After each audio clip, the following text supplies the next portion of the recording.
inborn ko as Catholic, no, na din pag-edad na ko 19, nailat ko sa mga mini ba, yung tinatawag na born again.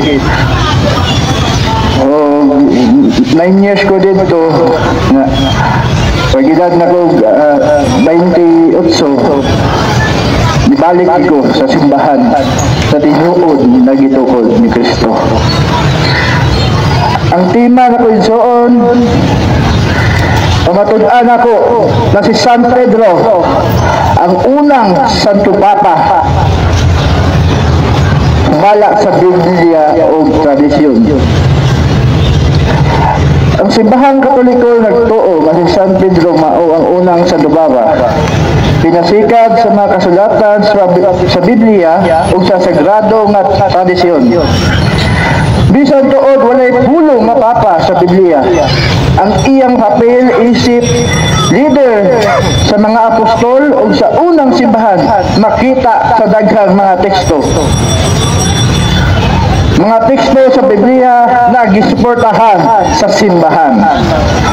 Mabasa nato sa Mateo 16, 18, 19. O ako makaingon kanimo, ikaw si Pedro, ibabaw ni ining bato, pagatukuron ko ang akong iglesia. Ug ang gangaan sa Hades dili makadaog nining, ihatag ko kanimo ang mga yawi sa gingharian sa langit.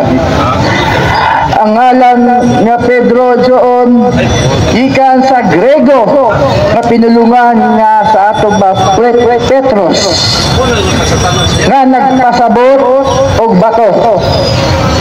Asbo na ko doon ang ngalan nga Pedro gikan sa Grego nga pinulungan na Petros nga nagpasabot og bato.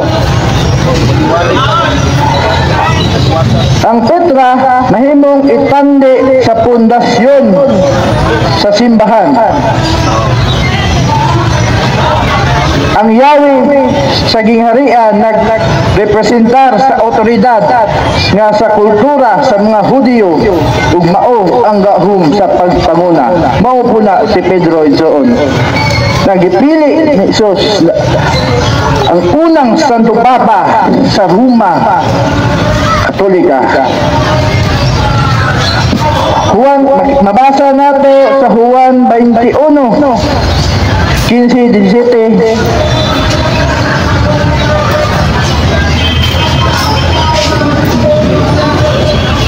Kung mabasa ito, John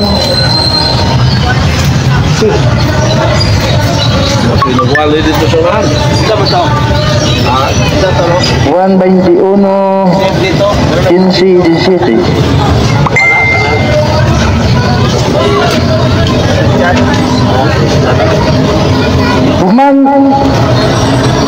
Human sila makakaon, miingon si Jesus kang Simon Pedro, Simon anak ni Juan, gihigugma mo ba ako sa imong paghigugma sa uban?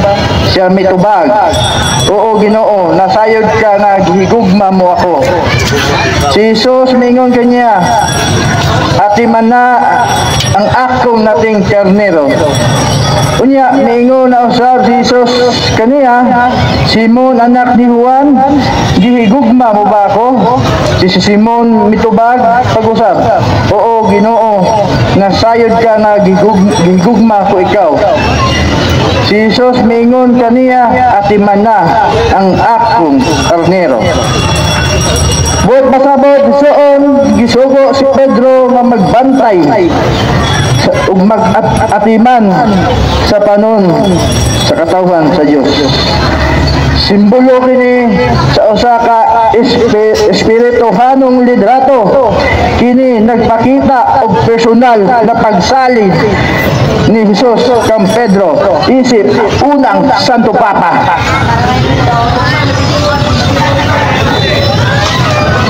Mabasa nato sa buhat 1-2.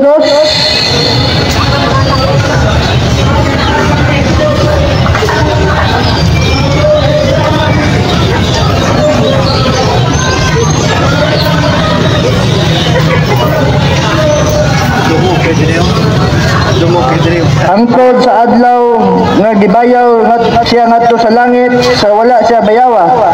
Gipahimangnuan niya pinaagi sa Espiritu Santo ang mga tawo nga iyang gipili nga mga apostoles. So, una kini si San Pedro, ang unang Santo Papa.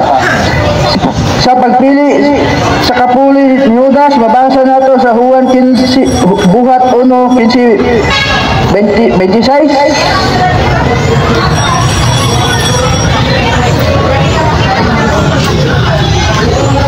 Usa ka adlaw niya na samtang nagtigom ang mga 120 ka magtotoo, mitindog si Pedro ug miingon, mga igsoon ko, kinahanglan matuman ang bahin sa kasulatan diin ang Espiritu Santo pinaagi kang David mitag na may tungod ang Judas o mitultol sa mga tao nga nagdakop kang Hesus.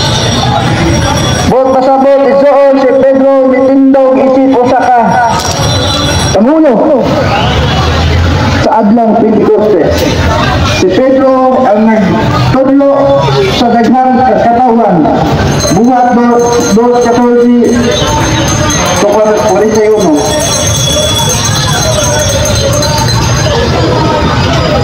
Ano mitindog si Pedro uban sa 11 ka mga apostoles o sa mikusog ang tino niingon kanila, mga igsoon o Hudyo, ug kamong tanan nga nagpuyo sa Jerusalem, pamatian ninyo ang akong isulti karon. Kini mga tawana dili humog sumala sa inyong pangunahuna.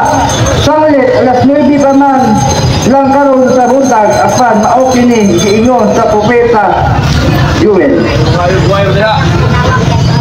Roy, mo bro. Ay. Mao kini ang akong buhaton sa katapusang mga adlaw ug pagkaingon ang Dios. Ibukbuk ko sa tanang katawan ang akong espiritu. Buot pasabot Dios si Pedro ang giisip na usa ka leader sa mga apostoles ug siya gihimong unang Santo Papa sumala sa tradisyon ug sa Biblia. Mabasa nato sa Galacia 1:18. Pagkahuman sa tulo ka tuig, kadto ko sa Jerusalem aron makita ko si Sibas sa tuba Pedro ug nagpabilin ako uban kaniya sulod sa 15 ka adlaw. Pagkahuman bisan pa si Pablo mismo mitanaw ang Pedro isis halandong apostol. Sa Simbahan Katoliko, ang unang Kristohanong manunulat sama ni St. Irenaeus sa 2nd century. Ang sumusunod, ang nisunod na ikaduhang Santo Papa ni Pedro. Misulat nga si Pedro ang unang obispo sa Roma. Sumala sa tradisyon, si Pedro namatay sa Roma isip martir. Ug ang iyang pagkamatay nagpalig-on sa papel isip sentro sa simbahan.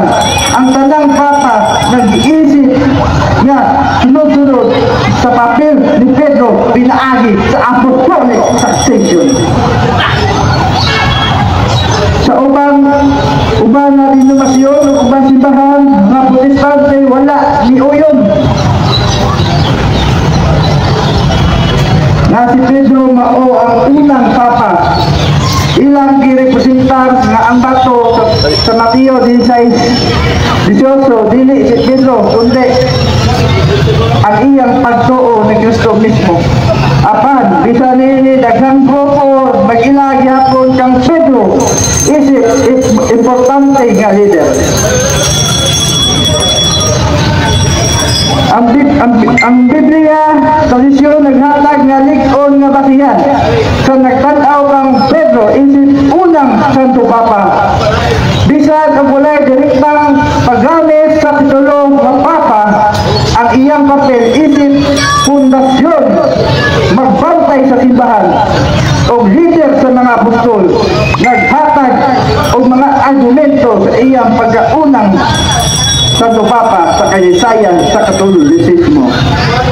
Atong mabasa doon sa Catechism sa Catholic Church, page 882. The Pope Bishop of Rome, Peter successor, is the perpetual and visible source and the foundation of the unity, both of the bishop and the whole company of the faithful. For the Roman Pontiff by the reason of the office of Vicar of Christ, and as pastor and entire church has called supreme and the universal over the whole church, the power he can always exercise unhindered. Kedua, berbahasa sa Katolik of the Catholic Church and Building 136, the Lord made St. Peter the visible foundation of his church. He entrusted the case of the church of him, the bishop of the church to whom a successor.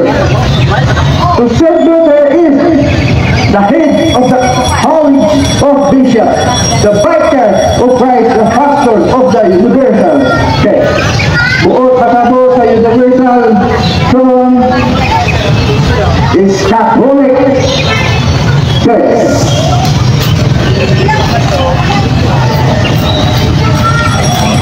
Mabasa natin sa The Code of Canon Law, page 331.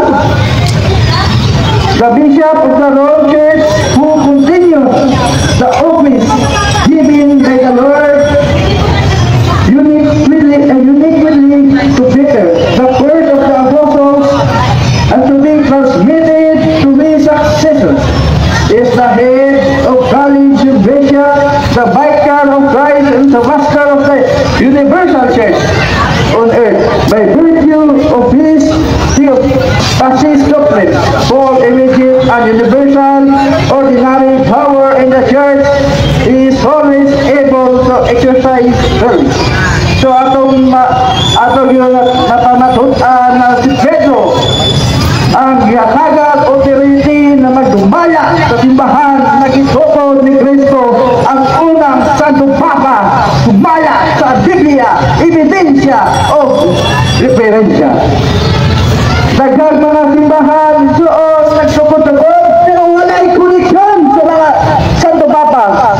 Wala'y koneksyon kay Pedro. Daghang simbahan na nagpataka na nag-interpret kung wala'y koneksyon sa mga santos na gipanguluan ni San Pedro, ang unang Santo Papa. Ang ilang Protestant objection, ano ilang gamit isoon sa Protestant objection, ano ilang ginasunod. Usa lang ang Pangulo sa simbahan, wala na lain kundi si Ginoong Jesucristo lamang. O si Pedro dili matawag na Pangulo. Ilang gigamit nila bersikulo ni Mateo 23:10.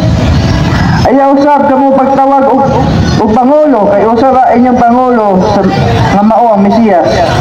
Gigamit po nila ang Efeso 5:23, kay ang bana mao ang ulo sa iyang sawa, ingon nga si Kristo may ulo sa iglesia. O si Kristo mismo mao ang magluluwas sa iglesia nga mao ang iyang lawas. So dili kana mao ang gipasabot, no? Mali na ang ilang pag-interpret. Maluoy na makulay mo kay masakitan gikas ka matulog. Si Kristo mao ang dili nga makita sa Pangulo. Visible head, invisible head. Si Kristo mao ang dili makita nga Pangulo, invisible head. Diha sa iglesia o simbahan. O si Pedro o ang sumusunod na mao nga mga Santo Papa mao ang makita nga visible head diha sa iglesia o simbahan. O si Kristo ang nagbutang niini para adunay makita nga pangulo o simbahan una misaka ngadto sa langit para adunay mo desisyon huli kaniya. Bisan pa og si Kristo ang nagtuo sa iglesia, apan si Pedro mao iyang gipili para mahimong pangulo sa iyang gituod na simbahan. O siya gihimo ang unang Santo Papa sumala sa Biblia. Mateo 16:19. Busa suklian ko ikaw si Pedro, o gibabaw ni ining bato tukulon ko ang akong iglesia. O bisan gani ang kamatayon dili makabuntog nini, ihatag ko kanimo ang mga yawi. Ang imong idili dinhi sa yuta, idili usab dito sa langit. Ang imong itugo dinhi sa yuta, itugo usab dito sa langit. Klaro kayo doon nga si Pedro ang gisaligan ni Jesus o gibinan sa maong Yahweh. Ang Yahweh paghatag o katungod o otoridad pagdumala sa simbahan nga gituod ni Kristo mao ang humana apostolika katolika funded by Jesus Christ. Bisan pa o si Kristo mao ang iyang lawas sa maong simbahan. Atang si Pedro mao yang ang iyang gitagang batong otoridad sa pagdumala sa simbahan sa katawan. Juan 21:17, kung silang makataon lingon si Pedro, Simon anak ni Juan, gigugnaw ka ako labaw sa imong pagdugnaw sa uban. Kami ito ba o Ginoo nagsayo ka gigugnaw ikaw. Jesus ninyo kaniya, Simon anak ni Juan, gigugnaw ba ako? Si Simon ito ba kapusab o Ginoo nagsayo ka gigugnaw ko ikaw. Jesus ninyo kaniya atin na ang atong kagero. Unya sa ikatulong higayon si Jesus ninyo, Simon anak ni Juan, gigugnaw ba ako? Si Pedro na sumod kay gipungutana man siya Jesus sa makatulong kung siya gigugnaw ba niya. O si Pedro niingon kaniya, Ginoo, nasayod ka sa kanan, nasayod ka, gigugnaw sa ikaw. Jesus niingon kaniya, akin na ang ako kagero. So, ako yung napanatuan na si Pedro ang yakalag authority na magkumala, magbalantay sa katawan sa Diyos. Hindi una ka amahan kamao ang Santo Papa. Ang kalmero ipasabot mao ang katawan sa Diyos. Kalmo sisipayindi lisi. Unya kami ang imong katawan ang kalmero sa imong tanong. Magpasalawat kami ganimo kung hangtod sa kaangkuran ug dayon sa namo sa umaabot na kapanahon. Bisan pa adunay mga sayo si Pedro sugo o kasab-an ni Pablo pero mawala iyang pagkapangulo diya sa iglesia o simbahan. Ang usa ka pangulo kinahanglan mahimong mag-alaga sa tanan. Ang pagtawag ni Kristo na Dr. Pedro sa tanan wala kini nagkasabot na siya gayud kadto, kundi inaagi lang kini sa pagpadlong ni Kristo ngadto kang sa tanan tungod kay Satanas kanungay negatintal kang Pedro gani Pedro diampo akini ni Kristo ug dili gyud makintal ug mabuntot ang iyang pagtuo. Mabasa na ko sa Lucas 22:1-22. Sibong Simon pagbantay, si Tomas gisunukan sa pagsulay, ayun tanan. Ingon sa usa ka mag-uuma na mag-ain sa Pedro gikan sa ugot. Apa nag-abo ako alang kanimo. Simon aron dili makabuntog ang imong pagtuo. Di mo tingog dire. Kung mahibalik na ako, ikaw kanako kinahanglan ligon ang imo mga igsoon. Laro kayo igsoon na si Pedro Wala mo init. ang gihatagan pagsalig ni Ginoong Hesus na magdumala sa katawhan sa Diyos. Isip atong espirituhadong amahan mga mao ang unang Santo Papa. Kaduha, ang pagsugo nga to kang Pedro, wala kini nagpasabot, dili siya usa ka pangulo. Kung dili kinahanglan ng usa ka pangulo, hadunay panglantaw para sa tanan. Nga kini kinahanglan magsilbi o mag-alagad sa tanan. Mateo 20:26, 28, apan dili kini mao ang paagi nga angay inyong sundon kung usa kanyo buot mahimong dako. Kinahanglan nga mag-alagad siya sa tanan o kung usa kaninyo buot mulabaw sa tanan, kinahanglan magpaulipon siya ninyo. Sama sa anak sa tao, wala buhan anhi aron alagaran, kundili mag-alagad sa paghatag siyang kinabuhi aron pagluwas sa daghang tao. Tungod kay ang Pangulo mauman magsilbi sa tanan, Mateo 23:11, ang labing dako kaninyo kinahanglan mahimo inyong sulugoon. Tama ni Pedro.